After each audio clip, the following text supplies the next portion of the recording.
This show is proudly brought to you by the #Me Network.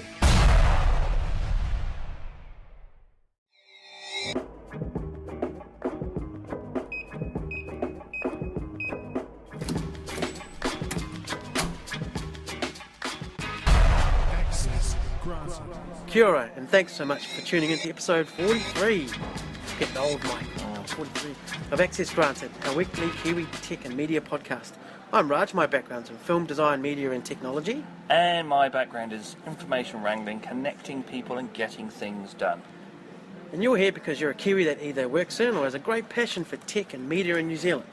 Episode 43. So later up we catch up with Andrew Schofield, who is the CEO of Timely. They're from Dunedin, is that right? Some are based in Dunedin, some are based here. Excellent. We'll get into that. There, wonderful. We've got our little sustainable podcast section. What have we done to make our podcast sustainable this week? I've had a good look at Patreon. I just wanted to go through some bits and pieces, and then we're up and running on that, I think. Oh, excellent. Yeah. I was going to say nothing. We've done bugger all, Yeah, really. see, that's my marketing spin on basically doing nothing. Okay. Because the hobby of the podcast plays on. Yes. What it highlights to me that when things aren't your work, when you don't get paid for them, it's tough to focus the time on them. And it's why there are I reckon, my view, this is why there are waves or themes of events, like hackathons are very trendy at the moment. Yeah. Of course, we've had a whole bunch of code events that have been happening, startups even. We get them in waves, and it's because the energy of the person that's behind it, the founder, or they get all enthused and away they go. But if you're not paid for it, that energy only gets you so far. Yes, right. And then it gets really hard for the heart and the brain. So, we're going to keep ploughing on, of course. Yep. But if you're in a startup, just be aware of that doesn't get you too long. It's 100% to run a startup. And of course, the startup might not win over paid work. Or it might. Who knows? But that's where we are at the moment. We're not being able to focus too much on the pay the bits bills and things. first, then we get on with this, don't we? Yeah. Yes. So that's why we want to make it sustainable, so that it doesn't become one of those, oh no. So that's where we're at the moment. This is the raw, and then, so we don't want that. No, do we? No. exactly. No. Yeah, we'll be on there. I've just got to sort some stuff out. Cool, mate. Before we talk to Andrew, quick catch up with Anna, CEO of PledgeMe, for the tech goodies we should all be aware of on the site. This is a monthly catch-up with Anna from PledgeMe. We're sitting in Biz Dojo in one of their lovely Welsh coaches, and Anna is just going to quickly run through the tech and or media stuff that's happening on the pledgeme.co.nz site. So Anna, what have you got for us this month? Well, so we've got 3 equity campaigns running at the moment, all of which are tech related, so I can talk about all of them. Go for it. One of them is called Parent Interviews. Sorry, there's so many names. Parent Interviews, which I'm really excited about because it's being run by a 19-year-old named Indy Griffiths from Dunedin. Yep. And he is trying to raise between 50 and 150k to spend on marketing. Okay. He started his company when he was 17. Wow. And this kid is just like a tech rock star. I don't know what tech rock stars look like, though. What do you think tech rock stars look like? Me and you, and obviously there's someone from Dunedin who is way too young to be running a business. No, he's not. He's so good. His business plan was actually better than almost all of the business plans we've seen. Wow. Yeah, so this kid's onto it. But his company, Parent Interviews, it helps schools manage parent-teacher interviews. So it lets it just helps organize it and facilitates direct communication, SMS messaging, all of that. As a parent, I can tell you it's a nightmare to get that sorted. I've just gone from one school that has an online system to one that doesn't. Yeah. It's like going back to hell. You should let us know which school that is. I'll let Indy know. Evans Bay Intermediate. Okay. EBIS. Cool. Very big school. Yeah. But he's running a campaign at the moment, and it's closing the day of his 20th birthday. Oh, wow. What's the date? Do you know the date of that? It's the 24th of April, okay. I believe. Cool. Still plenty of time for people to go and check it out. Yeah, so we wanted him to get funded before then because the youngest equity crowdfunder in the world was 20. So if he... so we wanted him to be the youngest. Yeah, so he has to get funded before then. Any idea where he's at the moment? So he's at 31k and his minimum is 50. So he's more than halfway, which is great. Another campaign that we have live at the moment is Be Intent Youth, which is an online platform that tries to support people with positive psychology. They're specifically focusing on young people. So, sorry, with Positive psychology. Okay. So it's trying to, help people through the emotional roller coaster of life with online tools. And their youth-focused arm is specifically focusing on school-aged youth, and they've got a specific part of it that deals with sort of bullying and flagging it to teachers and institutions as well. So this is an app or a website that you can go to and do whatever. Yep. So it's a website and an app, cool. and they've already been operating in the sort of professional space. So with larger organizations, helping their workforce become happier. But now they've created a separate product and company focusing on youth. Cool. What was it called again? Be Intent Youth. Be Intent Youth. Yeah. Cool. And the third company is Chariot, which is close to my heart because they came to our first pitch kitchen here in Wellington. But Tom and the team are creating a ride-sharing app. So it's sort of like, there's a few internationally, but there's one in Germany, which is where Thomas is from, called Mit Wohngelegenheit. And what it does is it really just helps sort of crowdsource rides. So instead of it being an Uber where, it's someone who's licensed to do it, or it being a taxi company, it's actually just people like you and me that are going in the same direction, either for regular short distance rides or long distance, so between Wellington and Auckland or wherever. Yeah. Yeah, but all awesome. Mobile app. Yeah. And what's that one called? Chariot. Ride Sharing Limited, yes. Very cool. And they're all live because this goes out. Yep, and they'll all be going then as well next week. Excellent. Next week. Well, this week. This week, right next now, week. guys. That's right. They're all live right now. Fantastic. And some of them have got a few days to go, or a week or so to go, and the others have got... Yeah, so they're all closing in April and May. Okay. So, yeah. And we'll have more for you next month. Fantastic. It's constant. Awesome. Oh, quick one before we sign off. Yeah. You've got some news. You want to share your news? We hit the $5 million mark yesterday, and now we're at $5.25 million pledged. So it was a very big day yesterday. Awesome. But yeah, with two companies closing, Cell Shed and Pineapple Heads. It's very good. It's awesome. Yeah. Roller coaster. Cool. Thanks so much, Anna, and we'll see you next month. Cool, thank you. Right, Andrew Schofield we're meeting this week. So Andrew runs Timely, which is a booking system that works in the cloud for businesses. So, for example, bookings for beauty therapists or hairdressers, just to name a couple of examples. Yep. They also have a unique way of working. The whole team works remotely, and Andrew explains how that works for them. Interesting, yes. So enjoy. Right, so welcome back. We're actually back in table number 2 at Studio 1 at Goldings. Mike's table is busy. We're using a separate table to do interviews with Andrew today here from Timely. Welcome to the show, Andrew. Yeah, thank you. Now, I met Andrew at the VENS launch, right, the Wellington office launch. That's right, yep. Got to talking, and I thought, actually, here's another story that we need to put on. So we thought, well, first of all, tell us, we asked one particular question at the beginning of all our podcasts, and that is, what makes you happy? Yeah, well, I suppose it's the obvious thing. It's friends and family. I don't know, probably everyone gives that answer, but it really is. Well, most are stumped, which is quite good. So you were out of the gate just like that. But most usually go, I don't know. Yeah, I mean, just spending time with my son and, at home. And, one other thing I've started doing is working on a pilot's license. So I really enjoy that in my spare time as well. Yeah. Where do you have to go to learn that?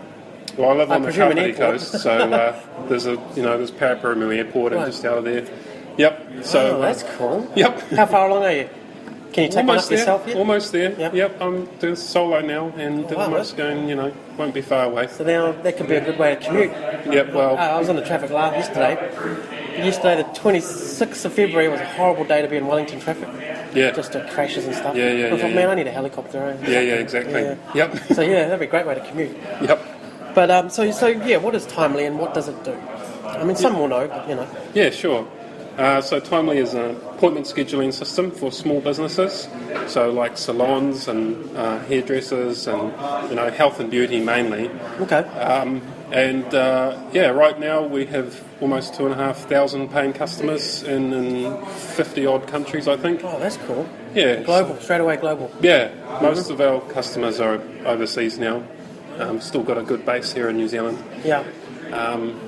And been trading for almost 3 years, and seems to be going quite well. Yeah. What was the life before Timely happened? What were you doing? Yeah. So before Timely, my business partner Ryan and I had another business called Book It, and that was a tourism booking business, and we started that in 2001. Right. And so, booking systems have sort of become a bit of a thing for us. I think after this one, I'm not going to do any more booking systems. That's enough. Hopefully this one is the only one anyone ever needs. So. Exactly, this will be the one to end them all. Yeah. So we were running Book It. We built that up over maybe 7 or 8 years, and that was really just a few of us, maybe 3 or 4 of us at the end. And then we sold it to TradeMe, and that's right. 2010. Yeah, right. So, well done. So that was an interesting experience. Yeah. Yeah. Stuff you can talk about. Yeah, I think so. I think it's sort of, there's some stuff I can't talk about, but. So you've already done this. You've already started, trailed along, and sold. You've done the cycle. I guess so. And then you've done another one. You started. Yeah. Another one, right? That was quite a different business. So that had mainly corporate type, big tourism companies. Okay. And there was only really 3 or 4 of us, whereas Timely's 25 staff. Yeah. So it's quite a different business. The staff based in around the world on your locations, or in New Zealand? Yeah. So with Timely, we have most staff, so sales and marketing and customer support are in Dunedin. Right. And then Wellington we have all the tech people, and we have some people in the UK and Australia and in Auckland. So. And those people are more customer focused, I presume, out in the market, right? Yeah, exactly. Yeah, okay. Yeah. So. So the next question I was going to ask was, how have you actually got it out there? Because you're a Xero partner, with the quotes, but you are a Xero partner, much like a few others. And how did it start from just you guys in virtual workstations at home or wherever, and to getting it to where it is now, where you're partners, Xero and a few others? Yeah, that's right. So we started off, 2 or 3 of us, making the core product, and got that to market as soon as possible. Went out, did some door knocking, and got some customers, which wasn't easy. I mean, that doesn't come easy, to me, because I'm a software developer. I'm not a people salesy type person, but I think you have to do that. And we got some people using it, and then, as you say, fairly early on, we integrated with Xero because that's kind of a no-brainer.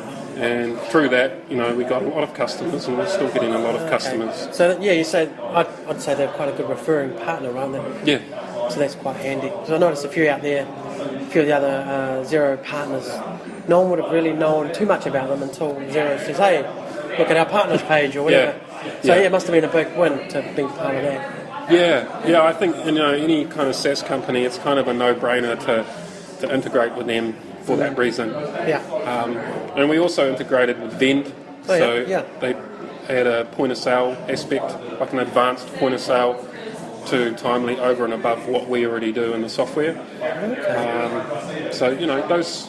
So you work quite closely with the developers of each of those platforms to they're kind of bedded in now. Yeah, right. No, that was a couple of years ago, so they're pretty solid now. So, but I mean, all these kind of business, it's all about making integrations and connections, and MailChimp is our most popular one. Oh, yeah? Because, a lot of salons want to send email newsletters, so that's been a good one too. Oh, interesting. Yep. Yeah, a little bit of time. I spent a bit of time on MailChimp, various lives as I've had, And so what have you found that was interesting in what am I trying to say?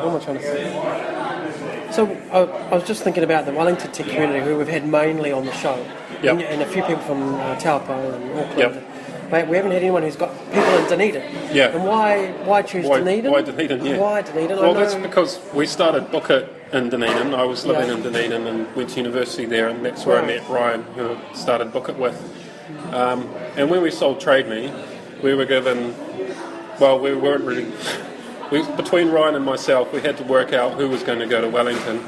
Okay. And at the time, I didn't have to be the face of the company, or something. Well, just to be in TradeMe's office in Wellington. Right. They wanted sort of both of us, but it was okay, one of us going, and so I didn't have any kids at the time, and so I chose to go to Wellington and move up here, and Ryan stayed there. Yeah. And so while we were working for TradeMe, he worked in Dunedin and I worked here, and then once we finished with TradeMe after 2 or 3 years, we started Timely, and he's still there and I'm still there, so it's just because of that fact, that's why we have so many people in Dunedin and so many in Wellington. It's an interesting mix. Yep. How do you find working with everyone spread across, because I know other companies have technical people spread across the country or even the world.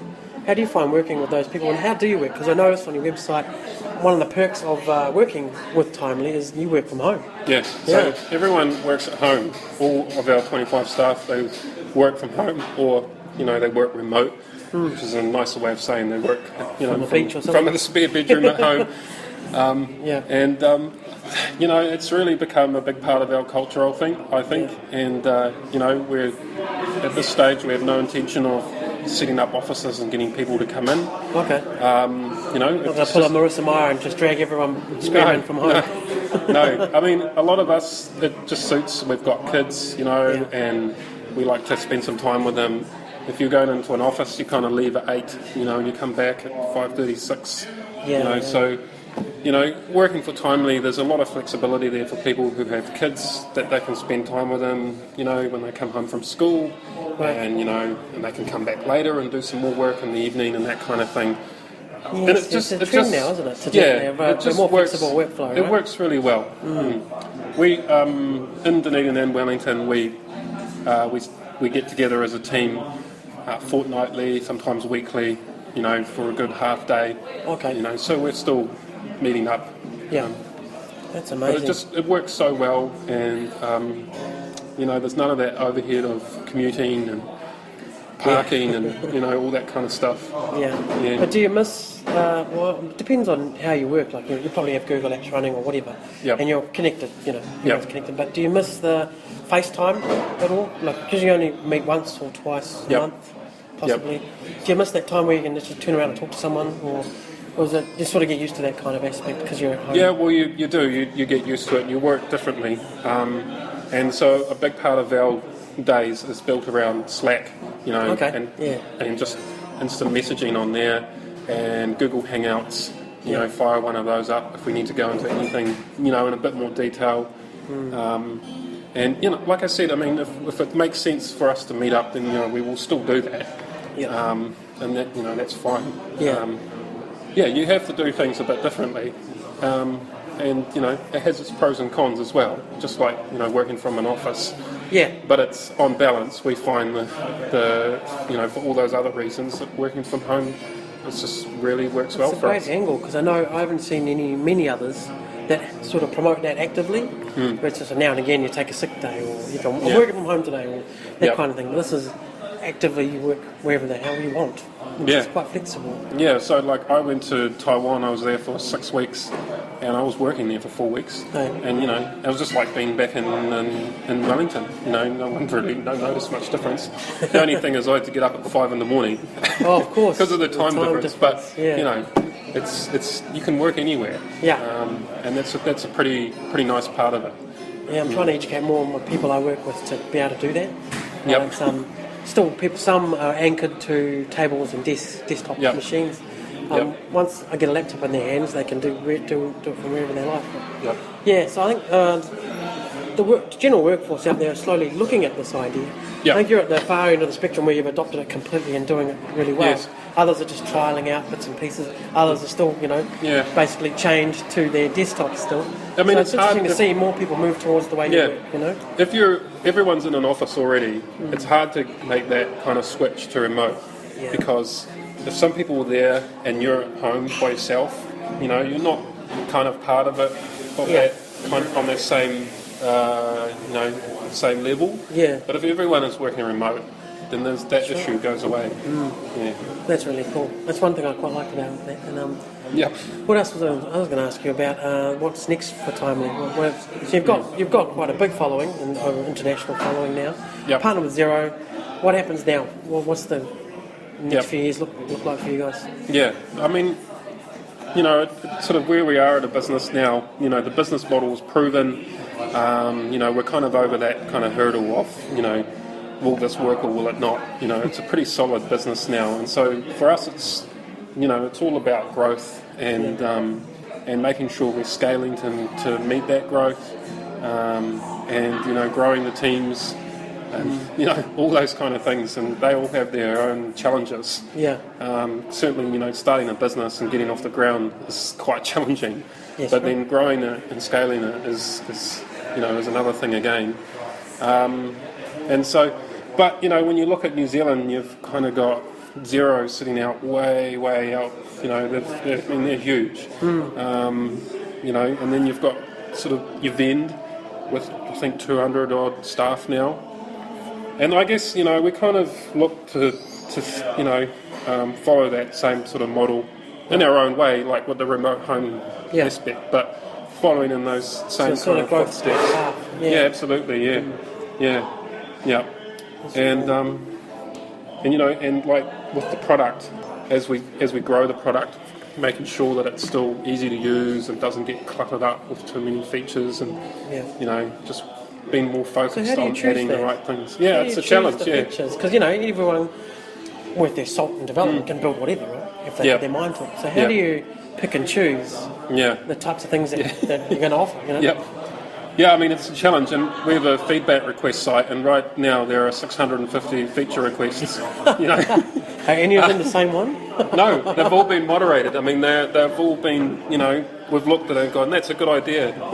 600. And so there's no lack of ideas. It's just sort of figuring out implementation or why, basically, right? And they fall on a wide spectrum of big, huge projects to little nice things that, quick wins that no problem. We'll add those into kind of edge case, kind of weird stuff that we probably won't get to ever. But, you have to be quite brutal at going through that list and choosing the ones that kind of match your strategy and your vision for the product, and saying no and discarding a lot of them because they don't quite, they don't fall on that kind of focus. Fit in your core mission, right? It doesn't fit in within there, right?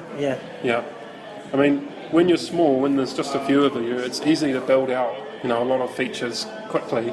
And then when you get bigger, it's a lot harder because you've got to factor in your existing customers who are using it. You don't want to alienate them. So I would say, when you're starting out on your business, it's not such a bad thing to kind of build out the product a lot early on and kind of refine it as you go along, because it does get more difficult to do that the further out you go along. So I guess after a while, you've built such a big engine that it's kind of hard to just tweak big parts of it, right? It's part of the engine now. Yeah. And so your core customers are the small to medium businesses, retail-ish? Yeah, so they health and beauty, 60% of our customers, and 40% of our customers are just one staff member, so they're a solo operator. Right. And our largest customer, I think, has maybe 35 staff. So quite a range, but mainly health and beauty, 60-odd%. So salons and hairdressers and chiropractors and all those kind of things. Right. They all need to book time, I guess. They have staff that need to be managed, and customers that need to be booked with the staff. So, how did you come up with the idea then? Because there are other booking systems, and you made one yourself. So how did you come to this idea for this particular iteration? Yeah, you're right. There are a lot out there, hundreds, if not thousands, of booking systems. Yeah. We just need to differentiate really on making sure the product is really great, and that's usability, and that's really giving that kind of polish, that Xero polish, that sort of MailChimp polish, that really nice, just everything clicks and everything works. Yeah. So, we try and differentiate on that basis, and then other things like good customer support, we put a lot of time and effort into that, and that drives word of mouth, and a lot of our new business just comes from word of mouth because of that, good customer support. But to answer your other question, where did it come from? Well, it came from when we were doing Book It. We were doing a tourism business, and we were asked at the time, can your booking system do this? Can it do salons and stuff? And, no, it can't, but, that's a good idea. And Ryan and I sort of filed that away for the future. Right. We'd come back to it, and that's what we did. We had it sitting there once we'd finished working at Trading. That's good. So you had a future plan already, yeah? That's Kind of, yeah. Yeah. But Plan honestly, B. I think after this one, that's enough booking systems. Yeah. Yeah. But this one I think will go. We're really enjoying it. We're building it up. There's a lot of challenges. Yeah. There's a long life I think ahead for working on Timely. That's really cool. Yeah, all I hear is good things. You ask, people that use it and stuff, and it's an interesting product. And so, if people are interested in more, where can they find you online? Yep. So, obviously, gettimely.com is our website. We Twitter. Our Twitter handle is just Timely. Yep. We're on Facebook too. We're on all the usual All places. the usual places? Yeah. Yep. Cool. Yep. That's great. I appreciate that. Yep. And so, we'll beam this out in the next few weeks. You haven't got any events or anything like that you want to push? Well, unless people want to go to like health and beauty type expos and things. Right. Then there's some of those coming up in Australia we're going to. You get down to those? Yep. I don't go. Oh. I don't have to go anymore. I went to one in Auckland and in the early days, and it was just not my thing. It's weird, they all smell weird, because there's so much perfume in the room. Yeah, that's right. Yeah. It was like, it's just not a good place if you're a computer geek. It wasn't something that I enjoyed a lot, but it was a good experience. Nice. Yeah. That's awesome. Well, it was an interesting experience. Yeah, you learn something. You do. That you don't want to go anymore. Those things you see, the people that are using it and your competitors and everything. That's right, yeah. Well, appreciate your time, Andrew, and My pleasure. Thanks a lot for coming on. It's a secret pleasure of Raj and I that sometimes we're not both able to be at an interview. You're giving away our secrets now. As happened with myself this time, I wasn't able to be there. And what happens is we get to become a listener and actually sit down and just listen to the podcast. And that was a cracker interview with Andrew, Raj. I really enjoyed it, especially about that whole how they as a team work. They don't work together, but they totally work together. It's That's fascinating. right, and they make it work. It works. Yeah. It's brilliant. So thanks, Andrew, for taking the time to be on the show. Of course, you can follow Andrew on Twitter at NZScoff, NZSCOFF. Nice. Right, coming up next week is Jack Yan. We all know Jack Yan. Well, most of us would know of him Wellington, at some point in Wellington, yes. And so we talked to him about a wide-ranging discussion of the changing face of media and a bit of stuff like he used to be a font designer, or he still is. Lots of little bits and pieces like that. It's an interesting guy to talk to. Yeah. So that's it for this show. Thank you very much for listening. Of course, you can find us on the social networks. You can look for the podcast on Twitter, Facebook, Google+, or chat with myself at Miramar Mike. And me at NZ Raj. You can email us on accessgranted at #me.co.nz. And for all the other hashtag goodness, such as the updates, the news, prizes, and much, much more, go to #me.co.nz. Thanks for your time. See you next week with the Kiwi tech people sharing their own stories. Ka kite anō. #me.co.nz